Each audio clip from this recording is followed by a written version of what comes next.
Hello and welcome one and all to another episode review of Kamen Saber with this week's episode in chapter 30, Bonded Even When Apart. This is the start of Rentaro's big arc that will have him eventually debut Northern Blades, his final form for the season, until we get a Heart Battle DVD or a V-Cinema or something that'll give him a new form. I mean, I know we've had the Televiku and Hyper Battle DVD, but didn't Zio get like 2, and we might get 2? I don't know how Toei decides these things. Either way, we're gonna eventually get a V-Cinema that gives him a new form potentially. But let's talk about the episode that we have here today, shall we? So the episode honestly starts off in probably one of the best moments I've had with Saber. Like, this is a really good moment if you just like the characters. It starts off with Rentaro and everyone just, gathered together from last week's episode with Sophia coming back and everything. And anyway, he reveals that Master Logos is in fact a true enemy, that he's basically going to bring back the Book of Destiny and control the world, and he apologizes to everyone for not, immediately breaking away from the organization earlier. And, his belief in organization. But no one's really holding him hard on it because, again, he saw the whole organization as family. He's apparently an orphan who was raised by the organization to be a swordsman, which kind of brings some child soldier implications up in here. But you know what? Let's just leave that aside. And he basically wants to, make the slate clean with everyone. But the main point of this is that Rentaro is harder on himself than anyone ever is on him throughout the entire episode. Or maybe even the whole series. Rentaro is very hard on himself, above all things. Anyway, May, breaks that up and gives him some eclairs. Everyone wants one, but, she gives one to Rentaro first, and she actually feeds him an eclair. And it's kind of a really cute moment with Rentaro with this eclair. And he's just it's salty, and everyone's just happy for a moment, and it's just, it's been very long since we've had a moment where everyone's together and just happy for a minute and not, being attacked or having to fight somebody. It's a sweet moment, and the rest of the episode's gonna do everything it can to make that moment hurt. Basically, May runs off because she has a little present she wants to give everybody, celebrate everyone's reunion, and Sophia is curious because she wants to get that key back she gave May, which may be involved in that book that Master Logos wanted to get from her. We don't know yet, because of what happens to May in this episode. But we're going to find out about that freaking key finally, and I honestly forgot about that thing. So, the group does have actual jobs to do, so... but Rio goes out to find... Ren. I keep almost wanting to say Rentaro every time I say Ren because, again, very similar names. But anyway, Rio goes out to find Ren in order to bring him back into the group, or at least to stop him from wandering around by himself like a lost child. Slash is going to stay behind because he can't transform anyway, and work on, just improving the blades to make sure everyone's in tip-top shape in order to go fight. Yuri decides to fuck off because he hasn't heard from Tassel in a minute, and he really wants to find out where Tassel went. And honestly, outside of Tassel appearing in Toma's little vision thing, we don't know where he is. And this episode doesn't really answer that too, because when he goes to Tassel's house, Tassel's not there either. Which begs the question about where Tassel actually is, and if he's kind of just a spirit now, considering what Master Logos did to him. But yeah, Yuri's basically going to be gone for the rest of this episode. And so, that's basically the group splitting up for this part. But as soon as everyone is able to relax for a minute, the Megado alarm goes off for Sophia senses the Megado, and, Saber and Toma and Rentaro obviously go out and deal with it. As it turns out, it's a cat Megado. Wait, let me see what exactly Megado it is. It's one of the Zuos's Megado. It's literally a cat Megado because it's the Neko Megado. So it's literally a cat Megado. And, it's attacking people, and then they go to attack it. So it turns out this Megado has been turning people into crafts and wearing them as accessories, which is kind of fucked up. what makes it even more fucked up is that this Megiddo is actually May, as we learned from, I guess, like 1 or 2 episodes ago, and like the kind of recap episode, that May had a connection to Wonderworld, which was strengthening because at the very beginning of this episode, she's able to see it fully. She has a connection to it, and well, that's basically like catnip. I didn't even mean to do that to the Megiddo. And so, she gets attacked by Zuos. We don't see the attack, obviously. And she gets turned to a Megiddo. And, like, Toma and Rentaro quickly find this out and kind of freak the fuck out. Because, that's their friend, especially Rentaro, because he just got back. And him and May kind of have this will they, won't they thing, which is very strongly pointed to that they will. So this episode very much depends on if you like May or not. At least the tension of it depends on if you like May or not. And as someone who does like May, I like this episode. But we'll talk about that in a second. Anyway, obviously Zeus doesn't want them destroying his Megiddo, so he shows up, and he's stronger than he was last time. Zeus, he either explains here or he explains later that the way he works, that I believe all the upper level Megiddo work, is that, when they fight stronger opponents, they themselves will grow stronger in order to countermand them. And that's kind of what happened with Rentaro's master. He fought Zuos, potentially beat him back. Zuos came back stronger. So they work as Saiyan rules. I just realized that in mid-recording. They work by Saiyan rules. If they lose a fight and get beaten but not destroyed, they can come back stronger. At least Zuos can do it. I don't know if the others can, but Zuos seems to work that way. So he works by Saiyan rules. I just realized that mid-recording. My god. So that's the reason he was able to kill Rentaro's master, was that the master beat him but didn't kill him, and then he got away, came back stronger after he recovered, and was able to beat him. And apparently that works for Zuos. And Zuos is completely focused on taking out Rentaro once and for all, but doesn't want to kill him yet. He wants him to suffer, which is why he's, I'm assuming, going to wait around until May is completely turned into a Megiddo and is abducted into a book for them to take until he kills him.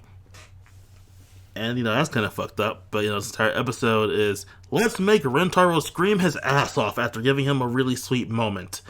Honestly, that sums up the episode in a nutshell. Rentaro feels a bit behind compared to Toma, who's had at least 2 power-ups since Rentaro was around. And his sword can somewhat separate people from Megiddo.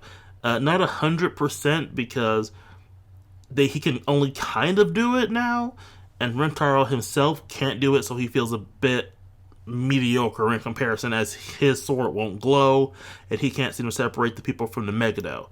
And he really wants to be able to help defend May, or at least protect May, who is currently trapped inside the Megiddo. That's basically the episode. Rentaro basically beating himself up on the inside, trying to save May, who's begging for help, while the Megiddo is taunting them, and Zuos is beating the piss out of him. So again, the entire episode is, let's beat up on Rentaro. Oh god. So as you can tell, this is obviously one of those two-parter episodes that Kamen Rider loves to do every so often.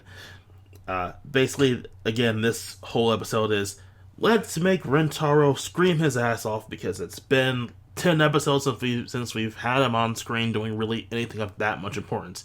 Yeah, he had roles in the earlier episodes, but he really didn't do much for the secondary writer of a show.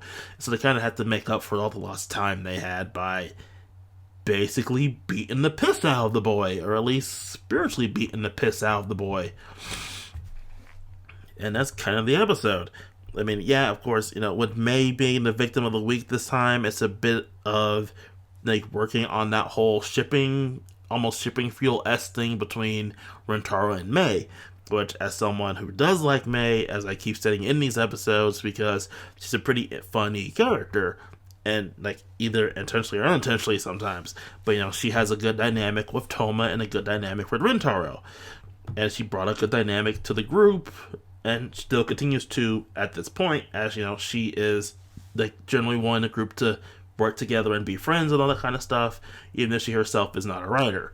Which, that's all I can ask for at times. Even if, for a lot of the plot, especially when Sophia was gone, she was basically just a living Megado detector with her magic book thing.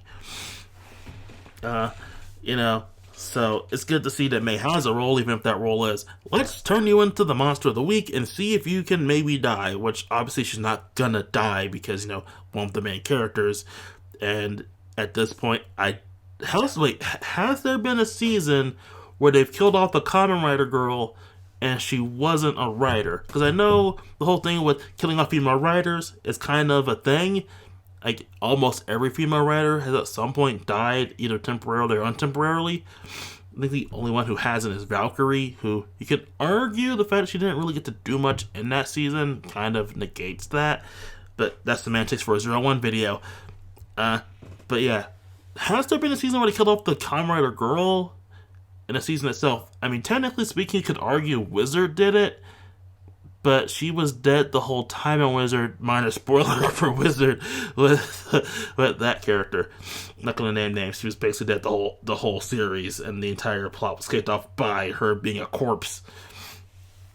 So that doesn't really count. So obviously they're not going to kill off May. It would be interesting if they did decide to kill her off, but I doubt they would, because I'm pretty sure that we would have seen some things about it at beforehand if they were going to kill May off, or at least like done it in this way. I will say, again, as someone who does like her character, she did a good job in this episode, being basically being the victim of the week. This whole scenario kind of reminds me of the thing with the Gemini Zodiac. The Zodiarts. I keep wanting to say Zodiac every time I say Zodiac. The Gemini Zodiac from Forza, because that was also a big plot focused on the Kamen Rider girl for that season, or one of them, because technically there were 3 in Forza, but there was only really one because she was there from the beginning. Forza video. I keep having to remind myself not to just spend episodes talking about Forza. But this kind of reminds me of that, although less on the psychological front, because a big part of that was the torture she was feeling on the inside during that whole situation. In this case, while the Megado is kind of, or at least the Megado says she's projecting some amazing thoughts, this obviously is probably just the Megado fucking with Rentaro in order to get him off his game. And it's more of Rentaro being fucked with and toyed around with and being tortured in his own way, because Zuos wants to torture him and hurt him because he beat his ass back when he got his full combo. But now Zuos is stronger because Saiyan rules and is looking to beat the piss out of Rentaro. Basically get his revenge, similar to Legiel in the last episode. So that's that. I think this might be the end. This might be Zuos' final storyline, which is kind of quick to kill off most of the generals in the 30s before we even hit the 40s.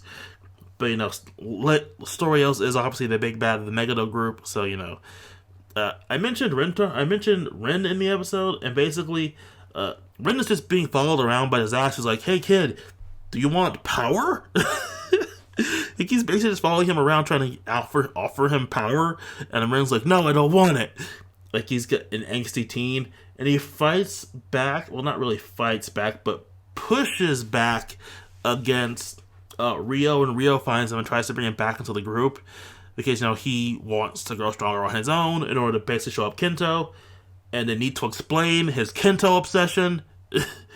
There's also a bit where Sophia decides to go talk to Kento, because remember, Kento was the one who freed her, so she's going off to talk to him to try to bring him into the group, at least somewhat. And Kento's like, this has all happened before. I've seen it happen plenty of times. After May is sacrificed, Rentaro was going to get his ass kicked and die. So I'm assuming this is one of the various timelines that Kento has foreseen or seen. Like, they talk about his power, they talk about his visions as either he saw visions of the future or he experienced that future, and I don't know which one it is at this point. I want to really lean on the whole he actually experienced it and he just didn't get a vision, because him experiencing it honestly makes the impact stronger. Also, I can make parallels to Homura from Madoka. Yeah. So I'm gonna, until someone contradicts me, because it did say visions, at least they said visions, Kento himself said experience, I want to go on Kento's side and say he experienced all those alternate timelines and basically has the power of time, at least turn back time for himself personally through the Realm of Shadows thing. Sorry about that. My sinuses are kind of going nuts. I'm kind of congested right now. What the fuck? Uh, I also do want to mention they do say that Durandal's sword, Comrade Durandal's sword, is sort of time. So, people who said he was only teleportation, you're wrong. He is Crimson King. I was fucking right with that thumbnail. It was a genius thumbnail. Yeah. So, again, this episode's pretty light in terms of content because it's a lot of Rentaro screaming and fight scene, which is fine for an episode, but really doesn't give me much to talk about. So, yeah.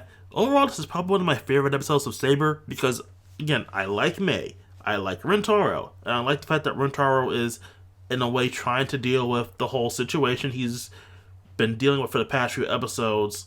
Probably not in the healthiest way because he's like hyper focused on trying to make up for his mistakes. But I am happy that he's trying to make up for it. I'm also happy that, May gets to be at least more involved in the plot. And I'm happy that this whole bond between her and Rentaro is being strengthened by the show with that opening scene and moments that they have in the episode. They do have like a quick moment on that rooftop where she begs Rentaro to help save her, and it's a kind of sweet moment. And again, it would be a total swerve if they decided to kill May off here, but I doubt that they would. I mean, I wouldn't be against it, if only because it would be completely unexpected and be kind of cool of a scenario. But I highly doubt they're going to kill May off. Like, highly doubt. But the episode also does raise up its own questions, like where the hell is Tassel really? Because we don't know yet. Oh god, we're back to the beginning of the series where we kept saying we don't know yet. I mean, I kept saying that. So, yeah. Overall, if I gave grading for these things, I'd say this would be a solid B+, A- episode. I had fun with it. I liked the character stuff. I really want to see where I really like the writer to take Rentaro in terms of his character arc. Although, a quick note, the whole being semi-jealous of Toma's new power thing does feel like it does come a little bit out of nowhere, but it does kind of make sense considering how he hasn't been there for quite some time. So, I do like the stuff, and I do like where everyone's at right now, so having fun. Despite, all the emotional trauma that's going on, at least in terms of character for Rentaro. Oh, this is I just realized this is a very Toma-light episode despite him being in the entire thing. And yeah, gonna leave it at that.